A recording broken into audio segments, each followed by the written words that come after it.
was right in the center of Cape Town. And he established the first mosque and the first madrasa. And that is Guru and Tuan Yusuf. Now the old people, the old people, they would always speak about Tuan Guru, that he was the man, that he was the Tuan that brought Islam here to Cape Town. The old people, like my father, the people before him, the old, I'm talking about the old people, because they were still closer to Tuan Guru and Tuan Guru's offspring, like Imam Abdurraqib, Imam Abdurrauf, and they would always speak about Tuan Guru's people. Tuan Guru's people they brought Islam here, you see, because at the time also, the only kitabs like that influenced the community here in Cape Town was the kitab written by Tuan Guru. You see, that kitab is 613 pages. That's so big kitab. Yeah, kitab apa? Ma'rifatul Islam wal Iman. Yeah. But that is not the name. Yeah. That is not the name.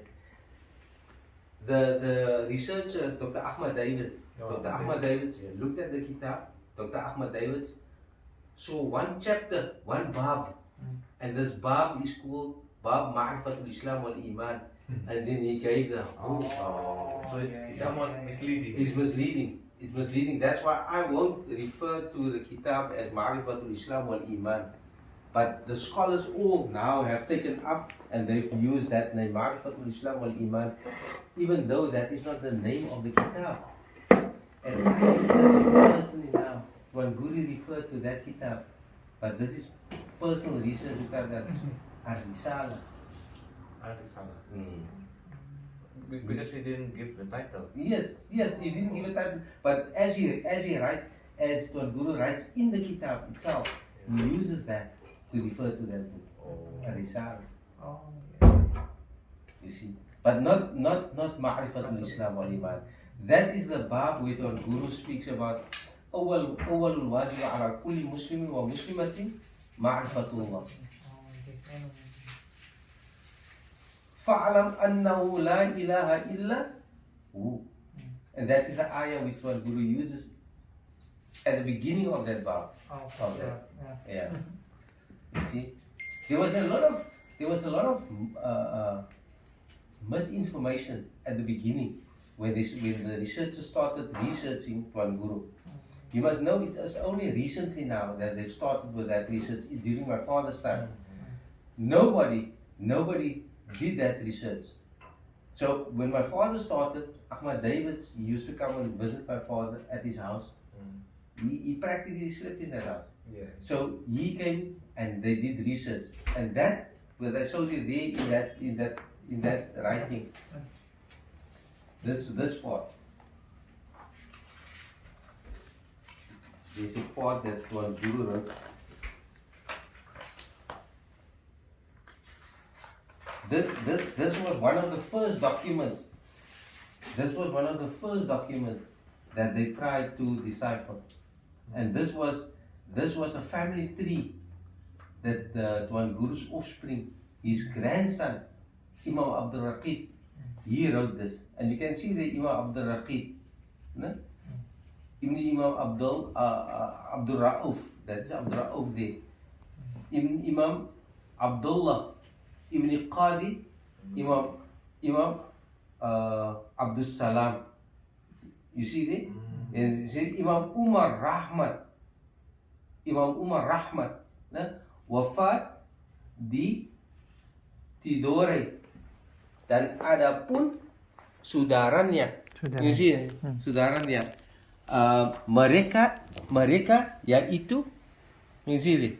Mereka yaitu Abu Qasim, kemudian Nurul Irfan, and then he goes on, he mentions it, all of that, the names, kemudian Taha, kemudian Hamim. So this is a family tree, but they struggled to read this because there was nobody in Cape Town that could read this. Even my father struggled, even though he could read Arabic, but he couldn't read this. Now look at this word. I want mereka itu. You know what they read it like? The researcher read it as Marrakesh. Marrakesh. Yeah. They try to interpret. Interpret. Yeah, just like if it's in Afrikaans. Yeah. I would like to guess. Guess what Yeah. it is. What is the closest? So they came to Marrakesh. Now I don't. If you look at what some of the scholars which they write, they say Tuan Guru is linked to Marrakesh, to Morocco. So, Salah. so it's getting wilder and It's wilder. wider, yes. Yeah. But this is where the wrong reading. Salah itu. Ya. Mereka itu ya itu. Abu Qasim, kemudian Nur Irfan, kemudian ya. So this is where it started. This is where the family tree where it started. And then my father had this also, the original one like this. This one, Qawlul Haq. This is the what do you call it? The Al-Wasiyah. Ya, Al-Wasiyah. Demi risalah ini yang aku Imam Abdullah ibni Qadi Abdus Salam ampunnya wasiat yang tersebut di dalam ini risalah daripada, you see, they first struggle to read it. Who could They decipher couldn't it? Who could decipher it? Nobody could.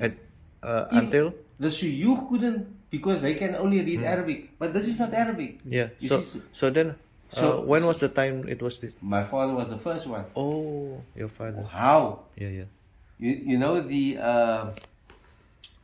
young pelaut that came around. Now they came to the house. Now they sit. Now they try and read it. Now they read. And it was difficult. Yeah. Even some of them, they couldn't read it. They knew bahasa Indonesia, but they couldn't read this. Yeah. So now my father sits. My father could read Arabic, so he makes it out. Dimi Risalah. Now the Indonesians said, Dimi Risalah. Now the Indonesian understand. My father don't understand, but he puts sounds to it.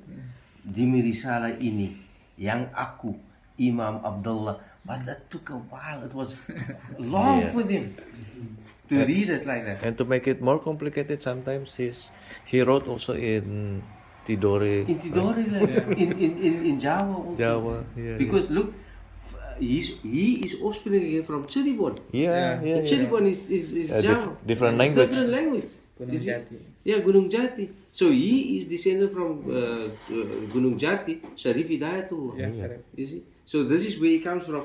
But this confirms it. He says that yaitu ampunnya anakku Abdul Raqib dan Abdul Rauf dan ibunya Paya Arafiyah juga moga jaga barang siapa berupa pasangku ini aku menanti pada hari kiamat. InsyaAllah ta'ala aku berdiri bicara kepada Tuhan Rabbi Ghafur, saksi inci Abdul Malik dan Abdul Wasi'. Al-wasiyatul maut la yataghayyar. When that confirmed now for my father, it confirmed to him that look, there were two sons. He says here he's got two sons. But the other thing also that interested my father was when it comes to this, he says barang-barang seperti Buddha atau perak atau emas atau perak atau lain. Daripada demikian sedikit atau banyak. Where's the gold and the silver? My father was concerned about it. Where's the gold and the silver? Because Tuan Guru says he leaves the gold and the silver to his offspring. Yeah. Now where is it? Now my father was thinking, isn't it perhaps in Tidore? Oh, Must we go Tidore. fetch it there? Not here. But that was also part of the research. I can still recall when he sat, when my father sat, and then he and his friends, and they would think, gold and silver, gold and silver, Sultan, he must go back, he must go fetch it there in Tidore. But that was on a lighter note. That was all in jest. It was just making a joke about it. But this confirmed that Tuan Guru had children here in Cape Town, and Those were the children. That was the mother that was there. Yeah. That he mentioned, by Arafia. Yeah. And now we can put this one, and this one. We could put it together. The family tree Yeah. and the wolf. We could put those two together. Where can I read that book, Pak?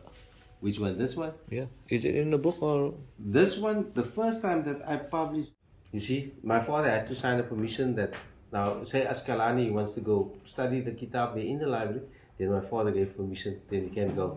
Yeah. And he have access to the kitab. That's what my father did. Any specific reason why? I mean, perhaps the content of. No, not because of the content. You must remember that nobody ever studied the kitab and so on until he started doing his research. No, I mean at least. Oh, sorry. Yeah. No, I mean in terms of it's for your own benefit. Perhaps it's beneficial if more people knows about. Yes, I understand, but what happened at the time was that my father is sitting with the kitabs, right? Nobody has ever touched it. Nobody has ever studied it. So he tried and at all times to be in control of this. Not that it goes out into public and nobody has control over it. Yeah, yeah. You see, then it's going to be all around the place. Oh. So that is how he tried to secure it, to put it in the South African Public Library and to have access, but on condition and so forth. Maybe. But then what happened was, and this was what my father feared. Yeah. The book went missing out of the South African Public Library. The what? It went missing. Yeah, missing. Someone took it out of the library. Oh. And they made copies. Okay. That's why you'll find copies outside now. Okay. And that was something that he feared. That's detrimental to the.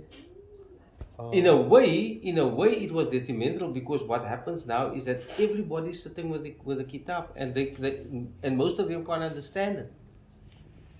You see, this is what has happened No, during because- his lifetime. I'm only thinking a simple way, like because you said there were many misinformation Yeah, at the beginning. yeah. So this would like help you to rectify all this misunderstanding, misinterpretation.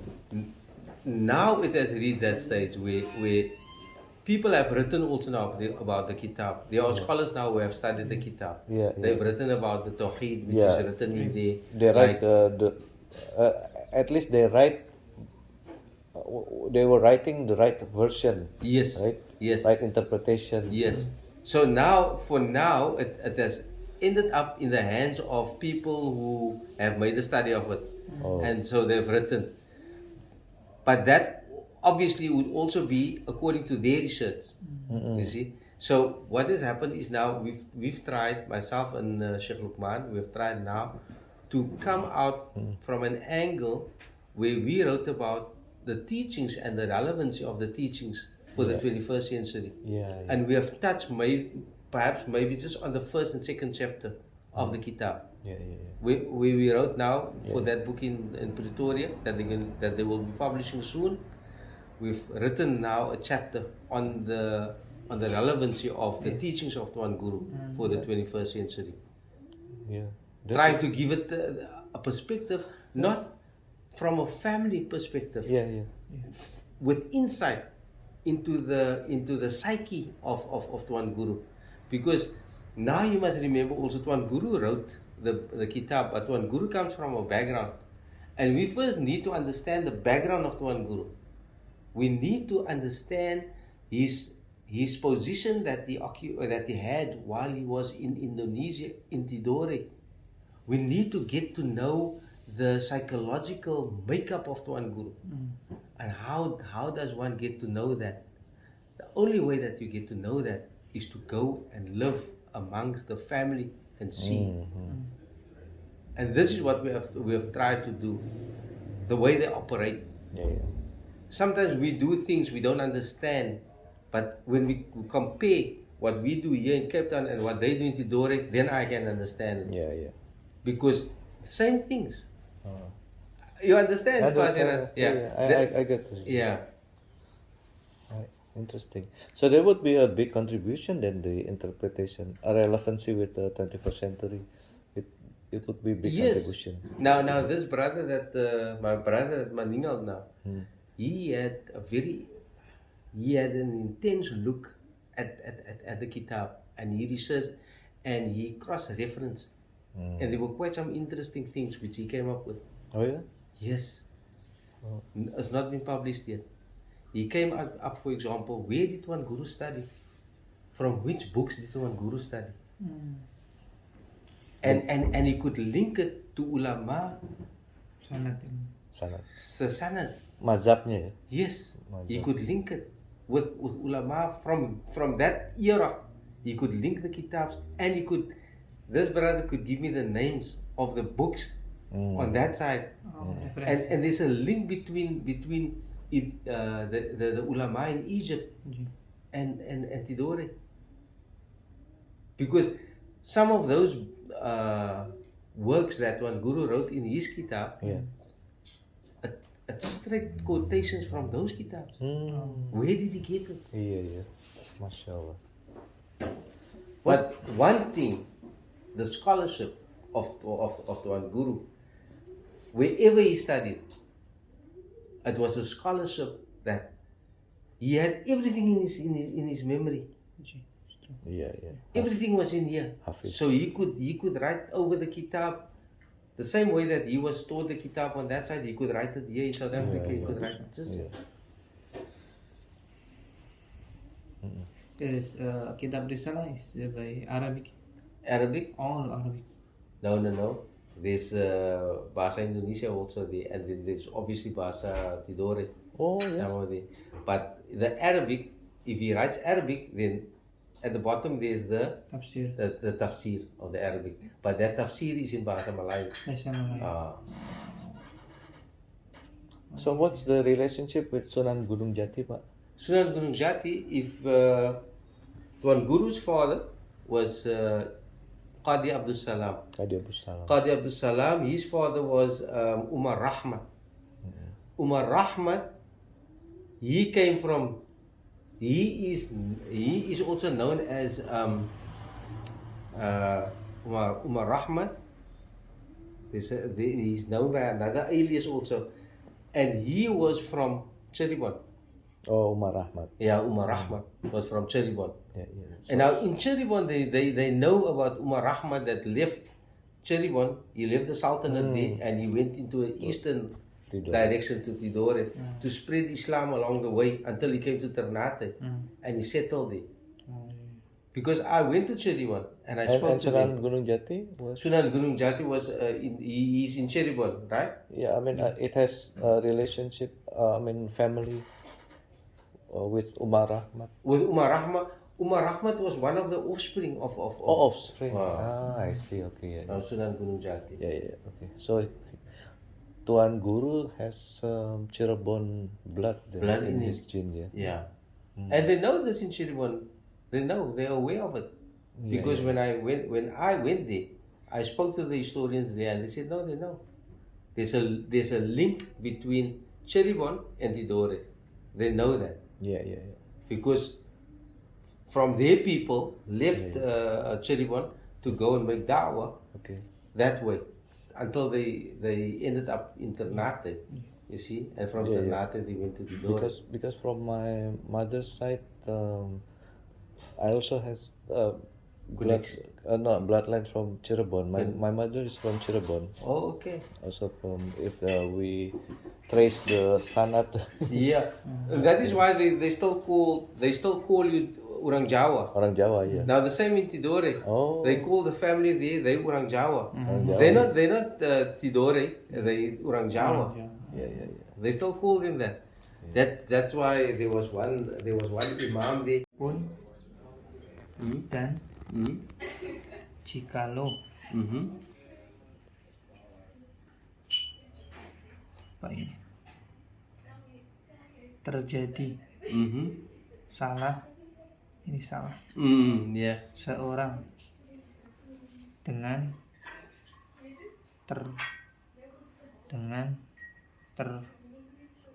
terkakah bahasa Indonesia apa? Terkakah Terkakak? Iya, terkekeh. Terkekeh? Banget terkekeh. Ini soalnya sambungan dari sebelumnya ini, Pak. Bab sebelumnya. Iya. Oh, Ya, terkekeh. saya ngerti ya. Tertawa? Ketawa ya? Terkekeh. Oh, salah seorang dengan terkekeh. Tertawa maksudnya. Karena Iya. Tiada. tiada batal. Oh. Apa ini? Kho, ya, non dal. Apa ini? Batal. Tapi itu bahasa belajar itu. Dan saya kalau saya jemput sama orang di pelabuhan, yang pelaut pelaut, saya bawa mereka ke rumah bapak. Ya, bapak duduk sama mereka, tapi bapak tak bisa bahasa Indonesia, dan dia cerita dengan mereka pakai bahasa Inggris, bahasa yang lain. Dan tapi saya menterjemahkan itu. Then I said, I'll translate. And then from there you could see. Yeah. No. You have a passion for that. Yeah, because you already mastered the language, Pak. Yeah. That's the most important thing. But in the family also, like I've told Pak already. Yeah. My one uncle, Abang Abdul Rakib. Yeah. He was my uncle, Paman Abdul Rakib. Paman Abdul Rakib, whenever he came to visit, outside already, apa kabar? Assalamualaikum, apa kabar? Kabar baik. And he comes in the house and he sits. Then he speaks Malayu. Yeah. And I, small boy, and I listen to him. What are you saying? And I thought to myself, no. I have to learn this. Yeah. And he used to speak like that. Yeah. He used to sing like. Indonesia, saya coba menggunakan kata yang itu. I try and use the word so that it doesn't go away. And then karena itu saya sudah bergaul dengan orang-orang dari Malaysia, dari Indonesia. Saya cerita sama mereka pakai bahasa Melayu, bahasa Indonesia. But that's the only way that you can learn. Terada mereka bahasa Arab, pakai bahasa Arab. Itu. Afrikaans, Pak. Afrikaans juga. Children also Afrikaans. Right? Mereka mengerti, tapi kalau bicara susah. But they were taught at school. They taught at school, but they can't speak. They're not like us. Oh, I see. We can speak bahasa Inggris, bahasa Afrikaans, Yeah. lancar. Tapi mereka bahasa Inggris terus. I see. Because we speak with them English. Yeah. Oh, it's like our parents, they spoke Dutch, Netherlands because of the Dutch. Yeah. But we could not speak Dutch. Yeah, but sometimes you can understand. Yeah, maybe. we understand. Yeah. The same.